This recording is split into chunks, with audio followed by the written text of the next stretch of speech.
right, let's talk about something that happens behind the scenes, something you probably never think about, but is absolutely critical for public health. We're talking about vaccine inventory reporting. So let me ask you something right off the bat.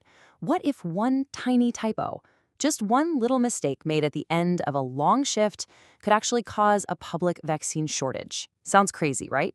But that is the exact high-stakes reality we're diving into today.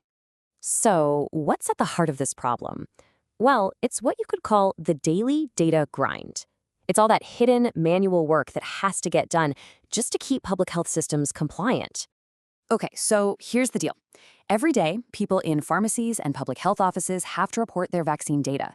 It's not optional, it's a requirement, and they're sending this info to really important government portals, places like the VFC, which stands for Vaccines for Children, and of course, the CDC. And you gotta understand, this is not just a quick click and send kind of thing. Just look at this workflow. First, they have to dig out the inventory numbers from their own systems. Then, they have to log into multiple, not one, but multiple government websites. After that, they have to manually type everything in. And finally, upload spreadsheets or PDFs to back it all up. And they do this over and over and over again. Talk about repetitive. Okay, so this is where it gets, well, honestly, a little scary. What happens when this manual, repetitive process inevitably goes wrong? Let's talk about the real-world risks, because a tiny mistake here can have absolutely huge consequences. I mean, look at the stakes we're talking about. One little human error, and bam! You could be looking at big regulatory fines, or worse, actual vaccine shortages out in the community. Not to mention, it can delay crucial public health programs. And on top of all that, you're wasting the valuable time of skilled professionals on just mind-numbing data entry. So you have a problem that's all about repetitive human tasks. What's the solution? Well, you bring in a tool that's built for exactly that.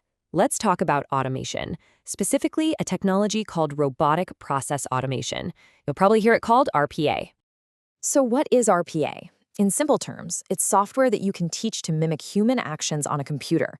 It's like having a digital assistant or a software robot that can log in, click buttons, copy and paste, and fill out forms. All the stuff a person would do. The big difference? It never gets tired and it doesn't make typos.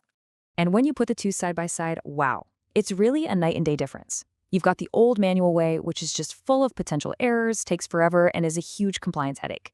Then you've got the automated way. It's perfectly accurate, it's basically instant, and it leaves a perfect digital trail for audits. It's really no contest, is it? And this is where a solution like ZAPTEST RPA comes in. The way it works is actually pretty cool. You basically just have it watch a person do the task one time. It records all the clicks, the typing, everything. Then it turns that recording into an automated script that can run by itself, flawlessly, every single time. It's like record once, run forever. But this isn't just about saving a few clicks or going a little faster. The real story here is the measurable, tangible impact this has on the actual healthcare teams on the ground. Get ready for this number, 12. That's 12 hours of manual work gone, eliminated, every single week. I mean, think about that. That's a day and a half of someone's work week that's just been handed back to them, ready to be used for something way more important. So what do they do with all that extra time? It gets reinvested right back into the mission. Instead of typing numbers into a web form, these skilled professionals can now focus on what really matters. Things like managing vaccine logistics, making sure the cold storage is working perfectly, providing clinical support, the stuff that actually improves public health for all of us. And that really brings us to the big picture here. This whole thing isn't just about vaccine reporting, right? It's a blueprint for something bigger. So the question I'll leave you with is this. If we can automate all this routine compliance work, just imagine where we can point all that freed up human brain power next. What's the next big healthcare challenge we can solve? Definitely something to think about.